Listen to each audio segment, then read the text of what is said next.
Hola, esto es Sofi TV, el programa de televisión por internet de sofimanía.pe a través de la mula. Gracias por estar al otro lado. Hoy tenemos varios temas bien interesantes que están además en el debate, en la agenda de la semana. Por ejemplo, sigue la controversia con respecto al tema de la ley de salud, de promoción de la salud y de la buena alimentación para niños y adolescentes.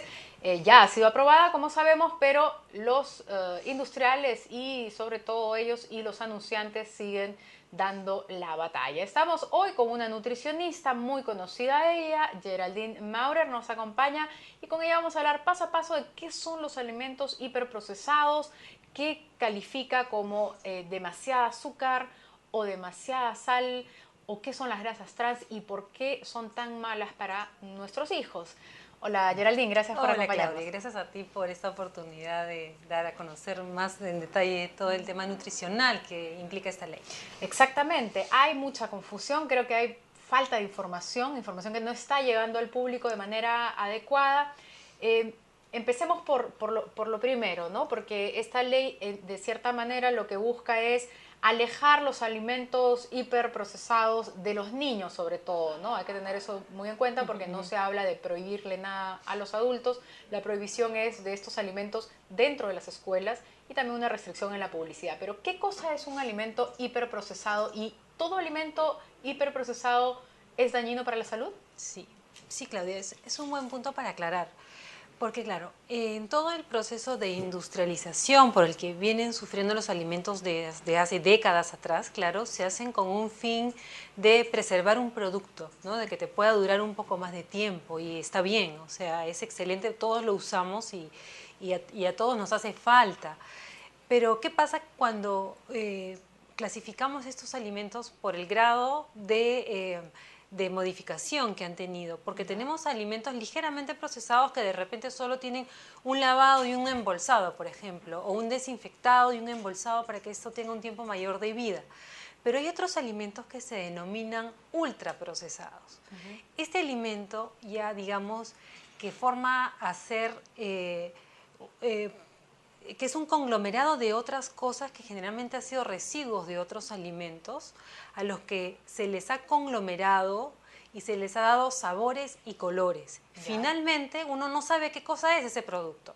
O sea, la proporción del supuesto alimento natural con respecto a todos los otros aditivos o químicos, o sea, un poco que se diluye ahí el alimento natural, o hay normalmente una presencia importante del alimento natural. No, primero que uno no sabe exactamente qué cosa es. Si por ejemplo tú te comes unos, antes no sé si existen hasta ahora los ticoticos o algunos cereales, que tú no puedes saber si son de maíz o de trigo o de avena, quizás son un mix de residuos de otros procesos de estos cereales a los que se les añaden formas, sabores y colores, ¿no? Normalmente todo artificial.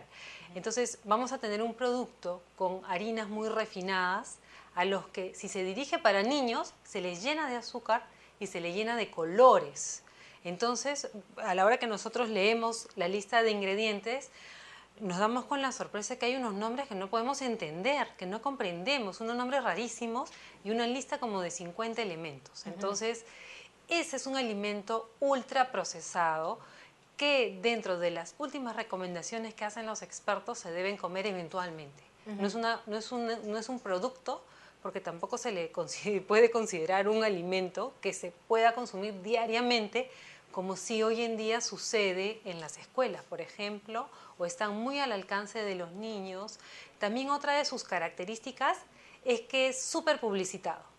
¿No? Normalmente este producto es sumamente barato, y quizá el margen mayor de precio que tiene está relacionado con la publicidad tan grande que tienen estos productos. Claro, ¿no? y la venta masiva. Ahora, entonces, el producto ultra procesado es aquel que nos va a durar un montón de tiempo, ¿no es cierto?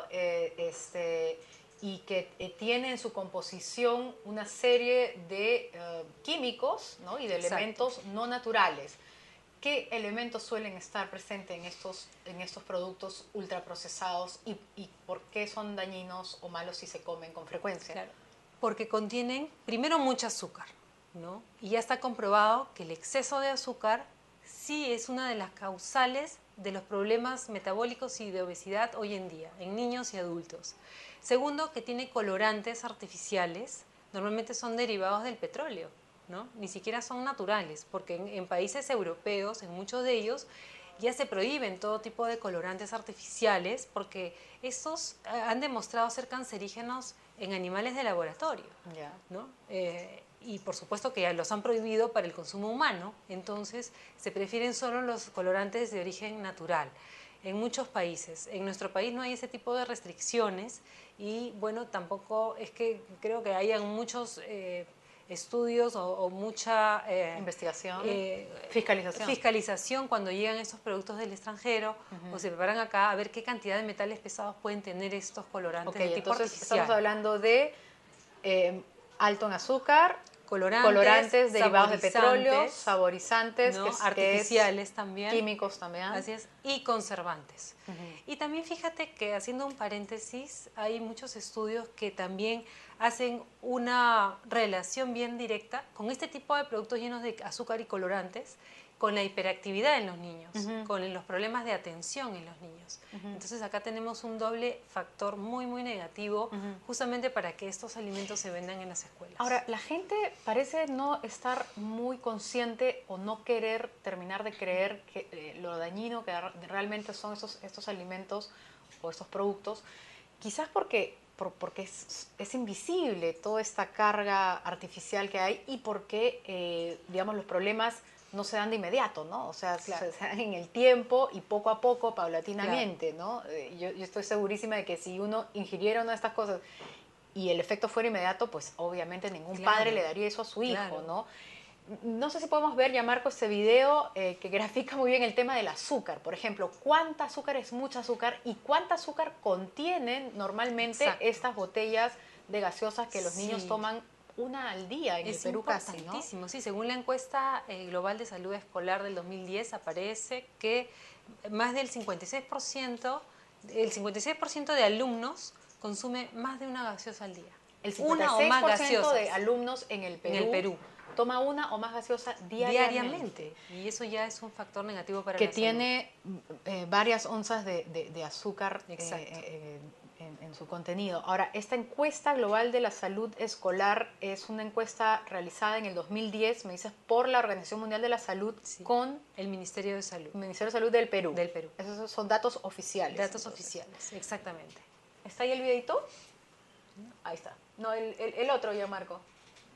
El del azúcar. Sí, es como decíamos. Ahí está. Sí. Vamos a darle un momentito.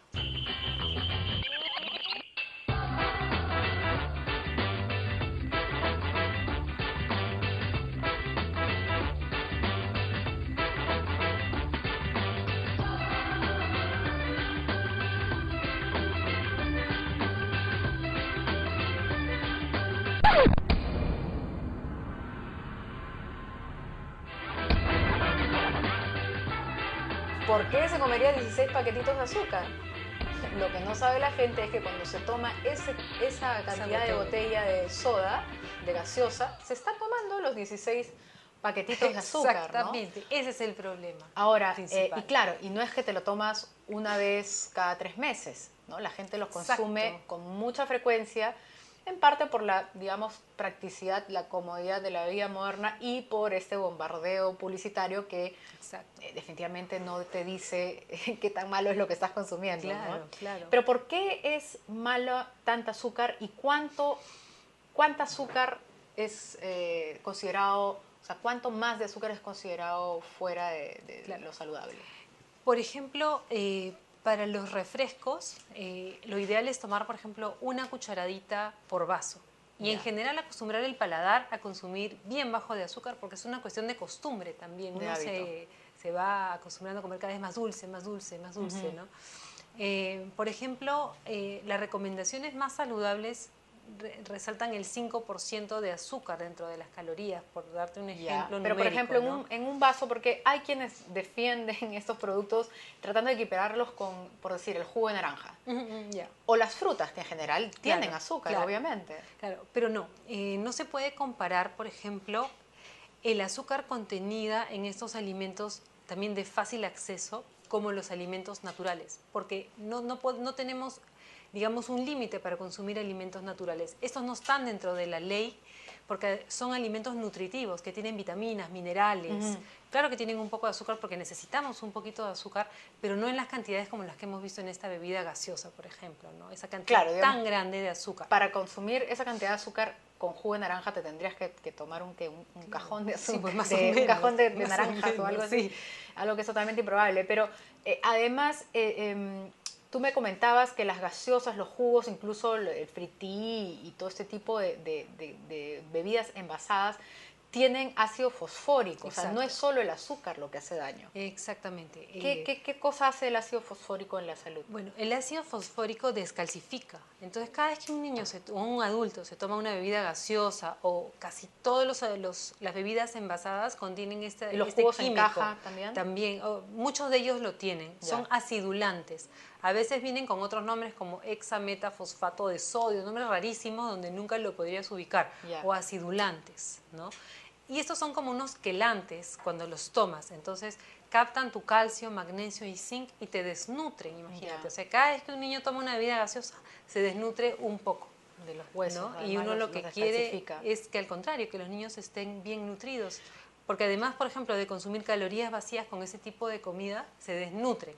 En vez de optar por un jugo de naranja que tiene vitamina A, vitamina C, tiene azúcar, tiene un poco de fibra, y eso va a recalcificar nuestro organismo por el consumo de frutas y verduras, hace que uno pueda tener mayor densidad ósea, por ejemplo. ¿Y el tipo de azúcar es distinta del azúcar que hay en las frutas, que el azúcar refinada de los productos industriales? Es muy parecido. El efecto del cuerpo termina siendo el mismo si las proporciones fueran similares, digamos. No es parecido, porque digamos que estos alimentos también contienen fibras. ¿no? Los naturales. Los naturales.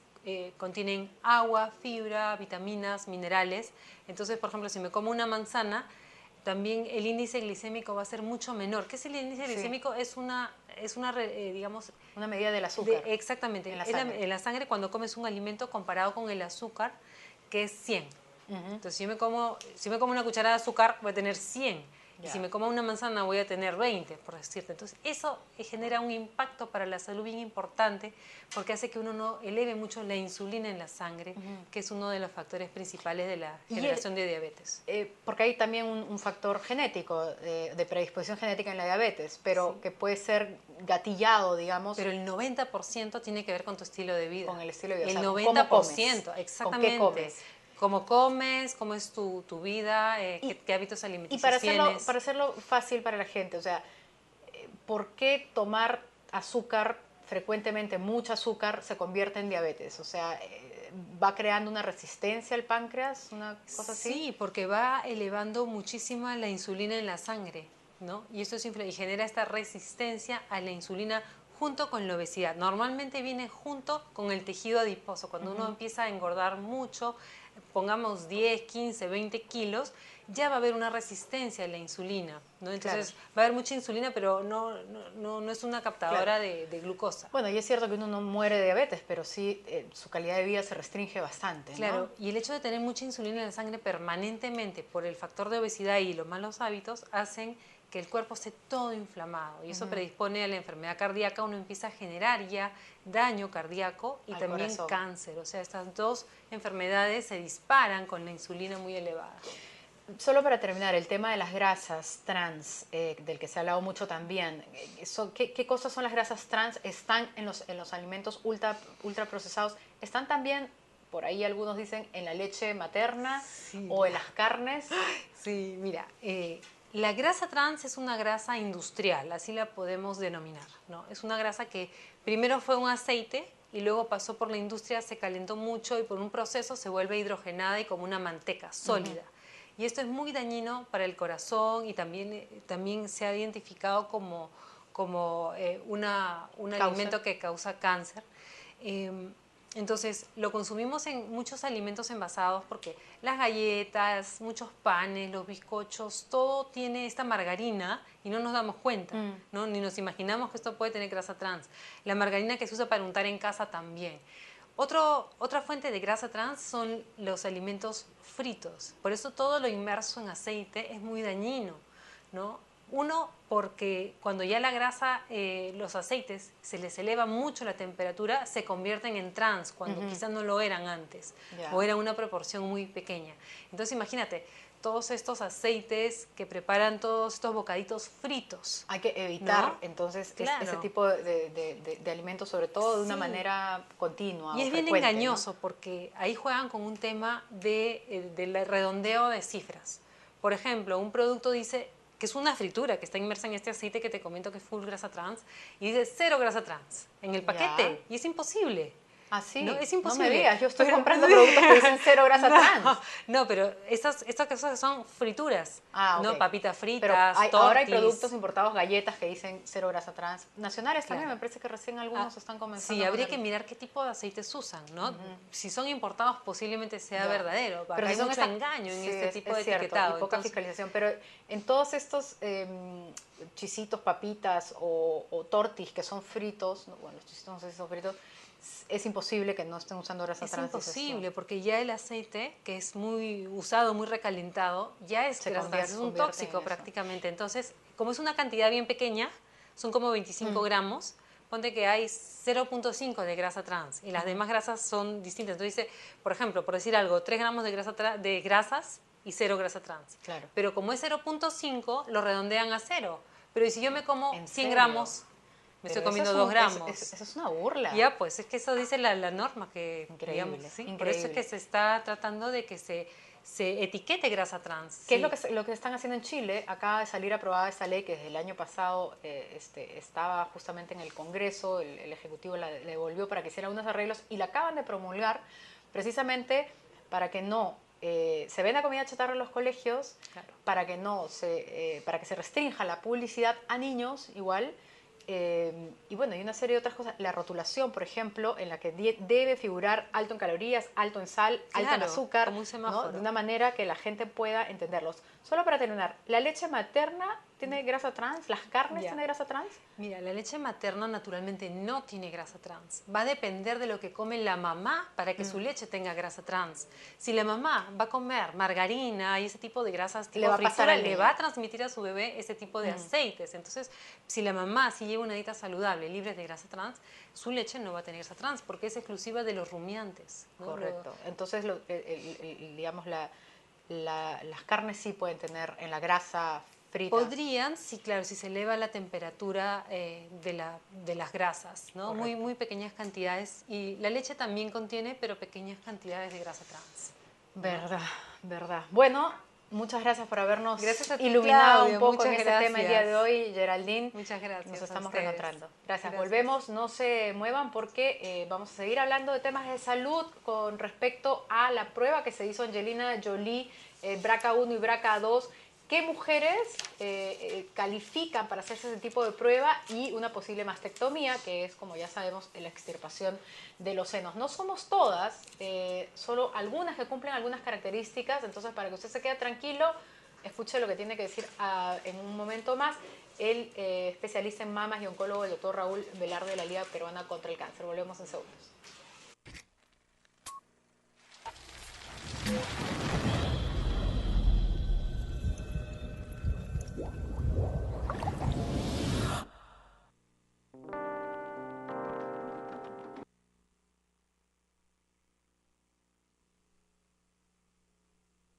Bueno, y Angelina Jolie se extirpó ambas mamas, como ya sabemos, la noticia dio la vuelta al mundo y ha propiciado una serie de preocupaciones y de dudas, sobre todo para personas que puedan tener familiares directos que hayan tenido cáncer de mama o cáncer de ovario. Pues las pruebas que ella se realizó para tomar esta decisión se llaman BRCA1 y BRCA2 y precisamente lo que te dan es esa información. Si uno tiene ese gen defectuoso, entonces puede tomar la decisión, como lo hizo ella valientemente, de antes de adquirir la enfermedad y por el alto riesgo de la posibilidad, pues extirparse ambos senos. ¿Qué implica esto? ¿Cómo queda luego las mamas? ¿Qué funciones permanecen o cuáles no? Se hace esta prueba aquí en el Perú. ¿Cuánto cuesta? si es que se hace acá o si se tiene que hacer afuera. Todas estas preguntas las absuelve el doctor Raúl Velarde. Él es oncólogo y también pertenece a la Liga Peruana de Lucha contra el Cáncer. Esta es la entrevista. Estamos con el doctor Raúl Velarde, director médico de la Liga de Lucha Peruana contra el Cáncer. Doctor Velarde, ¿qué mujeres califican para hacerse esta ya ahora famosa prueba del BRCA1 y BRCA2 como las que se ha hecho Angelina Jolie y que la llevaron a ella a que se hiciera esta doble mastectomía? El examen del BRCA1 y BRCA2 solamente es tributario de aquellas mujeres que tienen dentro de su familia en primer grado a la mamá, la abuela o la hermana con cáncer de mama o de ovario. Angelina Jolie tenía a la mamá con cáncer de ovario, por lo cual ella sí calificaba para hacerse el BRCA1 y el BRCA2. Y a ella le ha dado positivo el BRCA1. De todas estas mujeres, solo el 30% les da positivo. Quiere decir que Angelina Jolie estaba dentro del 30% de las mujeres que tienen factores altos de riesgo por tener un familiar con cáncer de mama o de ovario, y automáticamente con este 30% de positividad del BRCA1, ella tiene el riesgo de tener cáncer de mama en un 85% y de tener cáncer de ovario en un 50%. Esto quiere decir que ella ha sido premiada porque teniendo el antecedente familiar le ha salido también positivo el BRCA1 y automáticamente ella ha decidido hacerse la mastectomía profiláctica porque tenía 85% de chance de hacer cáncer de mama.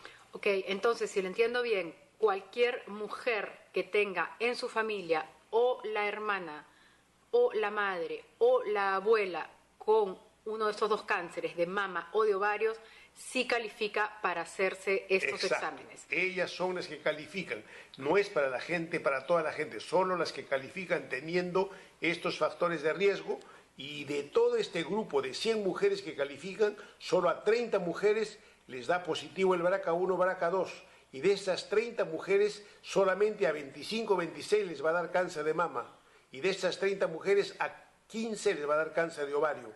Correcto, en un riesgo alto de... Exactamente.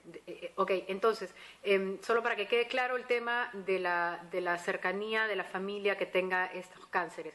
Se trata de si yo tengo a mi mamá o a mi hermana o a mi abuela, o también puede ser las hermanas de mi mamá y las hermanas de mi abuela. Exacto, son todos los familiares en primer grado. Y en mama hay un dato mucho más importante, que si hay un hombre con cáncer de mama dentro de la familia, el riesgo aumenta el doble. Por eso es que es importante que las personas que tienen el antecedente de cáncer de mama en hombre en una familia tienen que chequearse más y son tributarias de hacerse el BRCA1 y el BRCA2. O sea, si mi papá ha tenido cáncer de mama o mi tío o mi abuelo, entonces es el doble el riesgo. El riesgo es doble que si tuvieras un solo familiar con cáncer de mama o de ovario. Y cuando usted dice que se hace uno el BRCA1 o el BRCA2, si es que tiene cáncer uno de estos familiares, ¿basta con que uno de ellos lo haya tenido o tienen que ser los tres, la mamá, la hermana? No, basta con uno. Uno. El riesgo es con uno. Si uno tiene un familiar con cáncer de mama, el riesgo es como 20. Ya. Y si tienen dos familiares con cáncer de mama, el riesgo es el doble, como 40. Ok, y si tiene un familiar hombre con... De frente, si fuera hombre, es de frente como 40. De frente como 40. Ok, y como una que vez... Si tuviera dos, como que si tuviera dos familiares. Para hacerse ese examen, entiendo que en el Perú no se procesa esa prueba.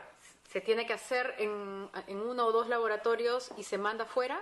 Exacto. En el Perú no hacemos todavía el BRCA1, BRCA2, pero sí existen lugares en donde le sacan la muestra, le sacan la sangre y la mandan a Estados Unidos, está alrededor de $3.800 y se manda el informe y lo mandan de regreso para acá. O sea, todavía en el Perú no se hace, pero sí se puede enviar la sangre para hacerlo en Estados Unidos. Correcto. Y una última pregunta. Si uno se somete, porque tiene estos antecedentes, al BRCA1, BRCA2, y finalmente sale positivo, cualquiera de los dos. ¿El BRCA1 es el de mama y el BRCA2 el de ovario? Sí, los dos son para mama, pero el BRCA1 es más de ovario y el BRCA1 y 2 es más de mama. Correcto. Y entonces, si le sale positivo BRCA1 o BRCA2, de todas maneras es aconsejable hacerse la doble mastectomía? Yo sí. Si tuviera yo el familiar más cercano mío que tiene el antecedente familiar, que tiene el BRCA1 positivo y está dentro de la posibilidad de 85% va a ser cáncer de mama, le haríamos la mastectomía profiláctica, que ojo, no es que se saca los senos y se queda sin senos.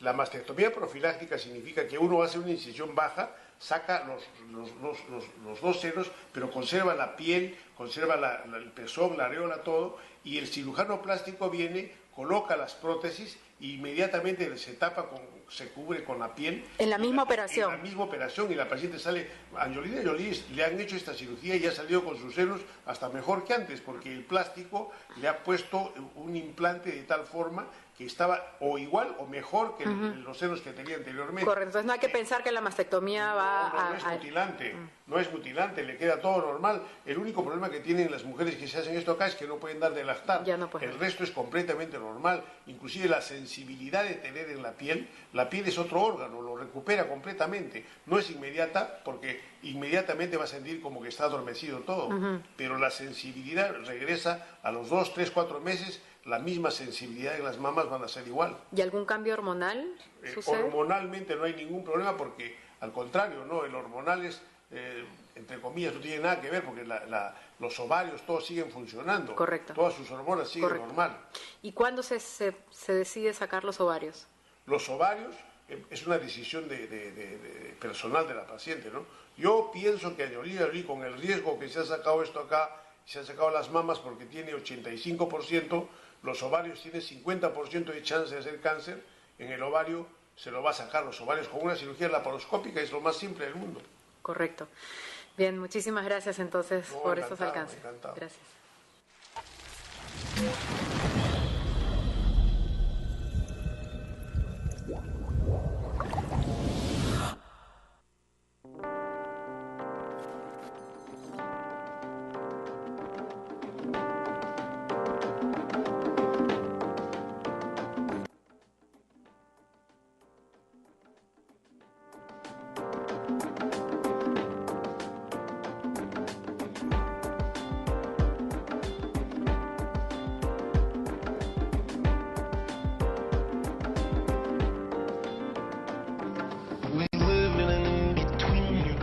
Where things change alright, but according to patterns, rules, or as we call them, laws of nature.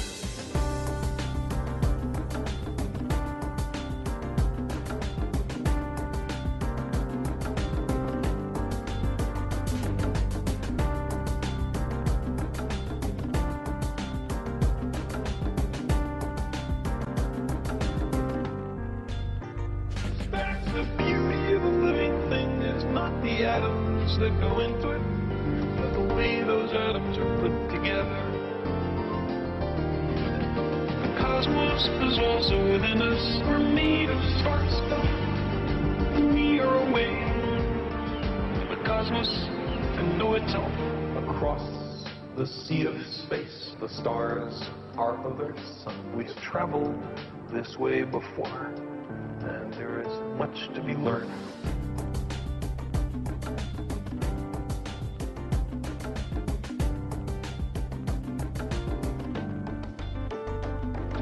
It elevating and exhilarating to discover that we live in a universe which permits the evolution of molecular machines as intricate and subtle as we.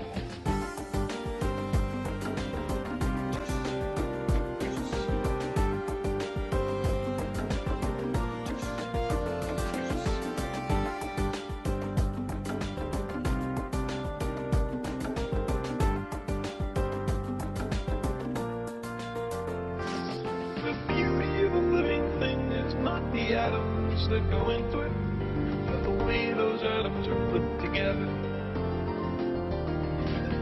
The cosmos is also within us. We're made of star stuff. We are away. The cosmos can know itself.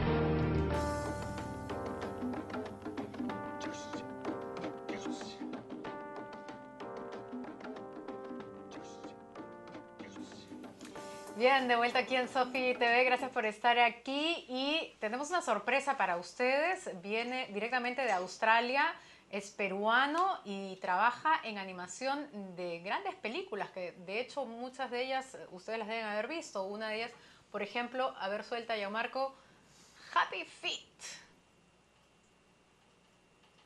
Happy Feet. Ahí sale, ahí sale. Pero bueno, estamos con Pierre Salazar.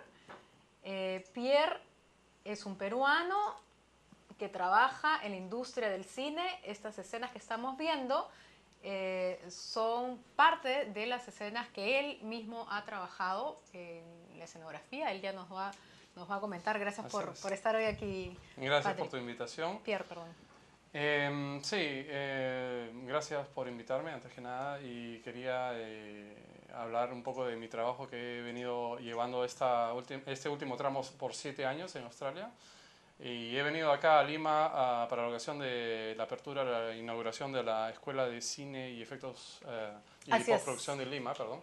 Ya me olvidé el nombre. La Escuela de Cine y Postproducción. En verdad es toda una novedad, ¿no? Porque sí, hay mucho talento en el Perú, pero por primera vez se va a abrir esta Escuela de Cine y Postproducción en Lima y Pierre viene junto con otro monstruo de las animaciones de las películas, Ravinder... No es tan grande, es chiquito. Ravinder Kundi. Están viniendo precisamente para la inauguración de esta escuela como una suerte de padrinos, ¿no? Exacto. Pero queríamos conocer un poco, tú vas a dar seguramente una exposición el día viernes, pero conocer un poco acerca de tu trabajo, ¿no? De qué vas a hablar. Claro. ¿Qué cosa exactamente haces, por ejemplo, en las escenas que hemos visto en la película de Happy Feet? Bueno, lo que sucede, bueno, lo que están viendo es un extracto de lo que van a ver, las cosas que vamos a ver este viernes y Ravinder también que está llegando mañana. Ravinder es un artista muy interesante también porque él viene de DreamWorks Animation, que todos conocen por Pingüinos de Madagascar y cosas por el estilo. Y en el caso preciso, Happy Feet fue la primera película en la que trabajé en Australia para un estudio que se llama Animal Logic, con el que he estado trabajando 7 años. He sido bastante leal a ellos y ellos a mí, y para el cual sigo trabajando ahora, pero he venido especialmente para el lanzamiento de la escuela realmente, y vamos a estar... ¿Cuál es tu trabajo en estas escenas, por ejemplo? En el caso de Happy Feet específicamente, que fue mi primer trabajo con una película de George Miller que, como ustedes saben, ganó el Oscar en el 2006, la mejor película de animación frente a Pixar. Y en este caso estaba en el equipo de, lo que se llama el equipo de Environments, o el Modeling de Environments, que por eso es que suponiendo estas escenas hace los escenarios. Que los escenarios computarizados. Exactamente, que en el caso de Happy Feet fue mucho hielo, sobre todo. Pero también, como pueden ver acá, y eso es lo que estoy trayendo, también los escenarios de la estación de, no sé cómo se dice en castellano, de Whaling Station, se llama en inglés, que es donde de las ballenas, abandonadas y ese tipo de cosas. Y... pero a ver, para conocer un poquito más, o sea, a ti te dicen ya, Pierre, hoy día queremos que produzca para esta película determinadas escenas, ¿no? Te dan el guión y te dan unas pautas. Es un trabajo de mucho tiempo, ¿no? Para hacer solamente los escenarios, en el caso de Happy Feet fuimos un equipo de 6 personas, yo era un lead modeler ya cuando me habían contratado allá. El líder del equipo. Claro, el líder del equipo. Y en el caso de los escenarios hay un trabajo en conjunto con el departamento de arte y de diseño, que a su vez está muy cerca al departamento de historia, que a su vez está muy cerca de George Miller, que es el director. Entonces, básicamente todas las películas se desarrollan por un lado por el guión y por el otro lado el departamento de arte produce diseños que respaldan el guión, obviamente, y hay diferentes proposiciones. Si vienen a la charla les voy a enseñar algunos de los, o varios de los conceptos iniciales, algunos de los cuales fueron guardados y algunos de los cuales sirvieron para hacer estos escenarios finalmente, ¿no? Algunos no se utilizaron. No se utilizaron, algunos se cambiaron ligeramente, porque mi parte del trabajo es realmente de traducir la visión del director artístico, en ciertos casos con muchas indicaciones, en ciertos casos con ninguna. Por eso es que a veces no tengo necesariamente un material previo, porque directamente hago en la computadora lo que me piden. A veces tienes mucho más libertad que otras, pero entonces si te entiendo bien, el diseñador artístico siguiendo las pautas que le da el director, qué sé yo, hace los bocetos o los dibujos. Es y una tú- intención inicial, Y claro. tú tienes que convertir eso en animación. Yo ¿Con no todos tengo los que- movimientos y todo o qué? No, básicamente lo que yo hago es una escultura digital. Ya. La escultura digital es sencillamente la creación del escenario, es el equivalente de crear la escenografía como un arquitecto o un ingeniero, Ok. depende cómo lo veas, en ya plasmarlo para que sea grabado, en este sea, caso con la acabado. cámara digital, claro. Acabado. Para que ellos Exacto. pongan los muñequitos y Eh, se muevan los muñequitos. Exactamente, Más es o un poco menos. más complicado. Pero, Pero al para principio- explicarlo tenemos que simplificar. Exacto, el principio es ese y en ciertos casos el diseño está ya bastante cuajado y en ciertos casos el diseño es bastante misterioso y hay diferentes dificultades según la escena, ¿no? En ciertos casos la dificultad es de diseño y visual, del atractivo visual, en otros casos hay cosas que tienen que ser resueltas por cuestiones técnicas, en otros Ya. casos es por cuestiones de escenografía. ¿Dónde etcétera. estudiaste? ¿Qué estudiaste? ¿O cómo así aprendiste a hacer esto? Estudié solo, soy Ya. autodidacta. Ah, mira. Sí. Igual que yo, igual que yo. Exacto. Ya. Y- Pero, digamos, ¿cómo fuiste avanzando en ese camino, no? Porque, de hecho, debes haber hecho video, edición. No. En mi caso particular, porque hay diferentes carreras, diferentes maneras de llegar a esto, y de eso también vamos a hablar en la charla, lo que es interesante. Porque creo que es importante decir que lo que venimos a decir en la escuela también es dar, y eso es el punto fuerte, pienso, de esta escuela, aparte de la currícula en sí que queremos de gran calidad, es sencillamente el hecho que va a tener gente como yo mismo, como Ravinder y muchas otras personas que van a venir, la posibilidad de hablar de cómo se hacen realmente las cosas, no cómo se cree que se hace o cómo te las puede enseñan ser que teóricamente se hace, exactamente, en un lugar. sino es tener Hands-on, hands-on, o sea. exactamente, esa es la palabra que muy bien. Entonces La voy aprobada para el curso. la creo. prueba, ya pasaste directamente al tercer año. Entonces, para hablar, en mi caso específico, en mi caso soy autodidacta. No soy el único, hay muchos de mi generación sobre todo, porque ya no soy tan joven, apenas acabo de cumplir 18. Ya. Y en mi caso soy de la generación de artistas digitales que se han formado de manera autodidacta. Hay otros que vienen de universidades. Ya, No hay claro. realmente una regla, ¿no? Claro. rígida. Pero ¿de qué te has nutrido para llegar a donde estás? Bueno, No que comías, ¿no? Pero- no sabía que íbamos a hablar de dieta, De pero nutrición. ya Pero que no hablamos de sé, eso. me pregunto, que ¿hacías videoclips? Un día viste una película No. en 3D y dijiste, wow. En mi caso yo siempre hacía diseño y tenía un fuerte de dibujo, de diseño yo mismo, y siempre había soñado hacer escultura. Pero escultura, escultura o sea, física. Física, ya. Y me da flojera. Y sobre todo que es muy sucio cuando vives en un departamento, pero en aquel entonces vivía en París.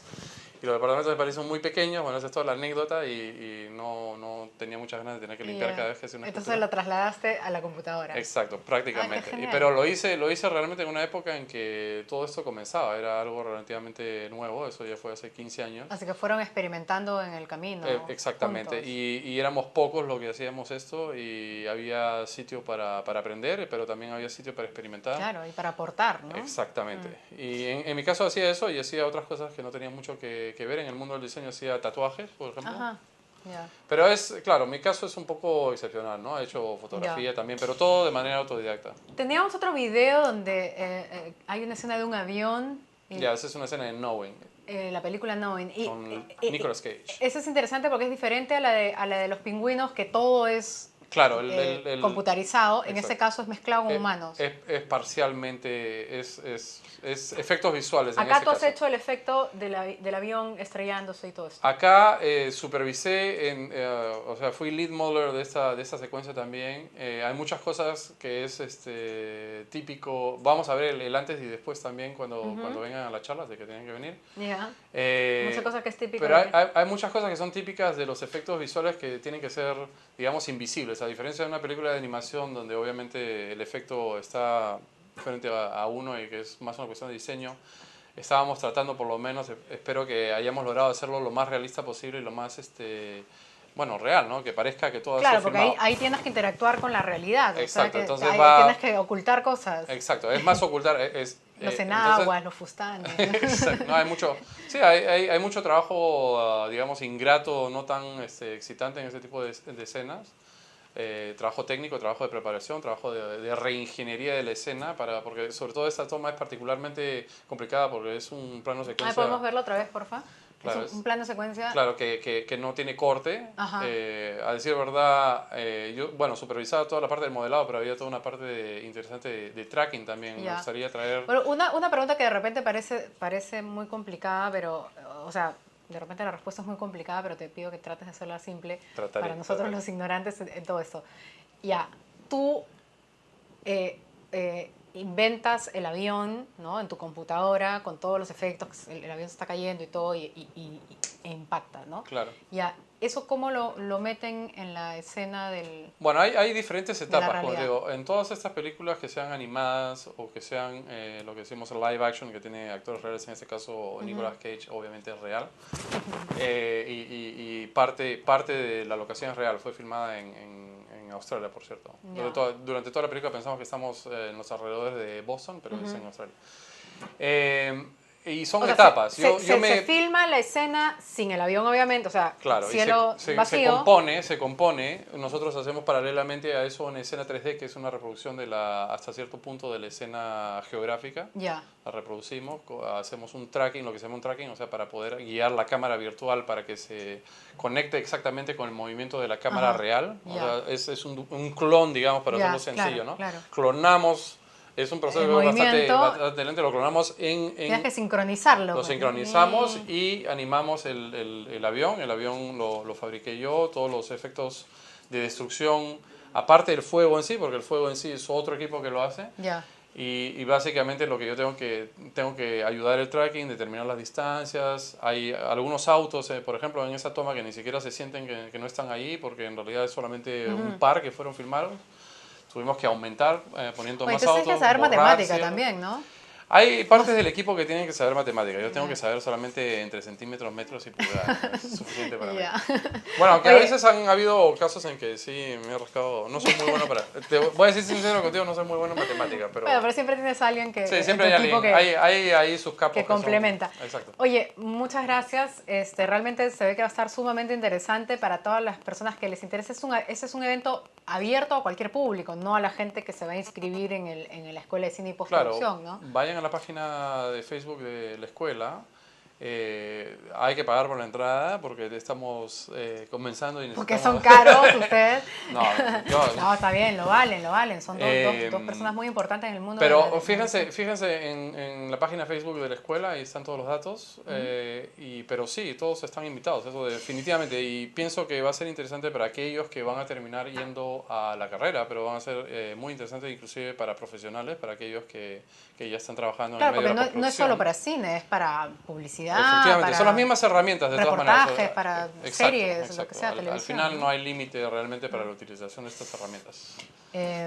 Viernes 24 de mayo, o sea, este viernes, ¿verdad? Sí. Este viernes en la avenida Tejada 554 Barranco, que es a la altura de la cuadra 12 de la avenida 28 de julio, de 7 a 9:30 de la noche, y las entradas están a la venta en Teleticket de WOM y Metro. Así que entren al Facebook de Escuela Cine y Post Lima. Exacto. Muchísimas gracias por haber estado hoy con nosotros. Suerte este viernes. Gracias. Y nosotros nos reencontramos en el próximo programa de Sofi TV. Gracias por haber estado ahí. Chao.